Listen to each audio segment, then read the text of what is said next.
তো বন্ধুরা আজকের ভিডিওতে দেখাবো কিভাবে আপনারা মোবাইল ফোনের মাধ্যমেই আপনাদের যে টেন্ডার রাউটারটি আছে টেন্ডার রাউটারে কারা কারা আপনাদের এই টেন্ডার রাউটারের ওয়াইফাইটি চালাচ্ছে কিভাবে দেখবেন এবং তাদের কিভাবে ব্লক করবেন আজকের ভিডিওতে সেটাই দেখাবো। তো চলুন ভিডিওটি শুরু করা যাক। চলে আসলাম আমাদের গুগল ক্রোম ব্রাউজারে। টেন্ডার রাউটারের যে আইপি অ্যাড্রেস আছে আইপি অ্যাড্রেসটি সার্চ করে নেবেন। তো সাধারণত টেন্ডার রাউটারের আইপি অ্যাড্রেস 192.168.0.1, তো এটা দিয়ে সার্চ করে নেবেন। নেওয়ার পরে আপনাদের যাদের লগ ইন করা নাই তাদের লগ ইন অপশন আসবে, যাদের লগ ইন করা থাকে তো তারা লগ ইন অটোমেটিকলি এভাবে চলে আসবে। তো লগ আউট করে দেখাই, আমি গুগল ক্রোম ব্রাউজারে চলে আসলাম। এখানে এসে আপনারা রাউটারের যে আইপি অ্যাড্রেস আছে আইপি অ্যাড্রেসটি সার্চ করবেন। তো আপনাদের সামনে এই টাইপের একটা ইন্টারফেস শো হবে। প্রথম লগ ইন করে নেবেন, এখানে লগ ইন ক্লিক দিন। দেখুন আপনাদের এখানে কতজন অ্যাক্টিভ আছে সেটা আপনাদের এখানে শো করবে। দেখুন এই যে স্ট্যাটাসে দেখাচ্ছে যে আপনাদের এখানে টোটাল কিন্তু এখানে 4টা ডিভাইস কানেক্ট আছে। ওকে, তো আমি যদি এই অনলাইন ডিভাইস এখানে একটা ক্লিক দিই, কে কে কানেক্ট আছে এখানে কিন্তু দেখাচ্ছে। এখানে দেখুন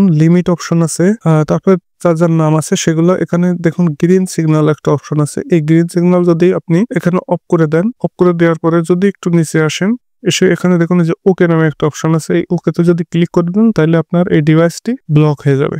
তো আমি আমার এই ডিভাইসটি যদি ব্লক করতে চাই তাহলে এখানে যদি আমি ওকেতে প্রেস করি ডিভাইসটি ব্লক হয়ে গেল। আবার যদি এটাকে আনলক করতে চান তাহলে এই যে এখানে আসার পর এই যে আলটিমেট এখানে একটা ক্লিক দিন, দেওয়ার পরে এখানে ওকে করে দিন, করলে কিন্তু ওই ডিভাইসটি আবার আনব্লক হয়ে যাবে। তো বন্ধুরা এইভাবেই টেন্ডার রাউটারের আইডি অ্যাক্টিভ আছে যারা ব্যবহার করতেছে তাদেরকে ব্লক বা আনব্লক খুব সহজেই করতে পারবেন। বন্ধুরা আজকে ভিডিওটা পর্যন্ত ছিল। ভিডিওটি ভালো লাগলে অবশ্যই আমাদের চ্যানেলটিকে সাবস্ক্রাইব করে আমাদের সঙ্গেই থাকুন। ধন্যবাদ সকলকে।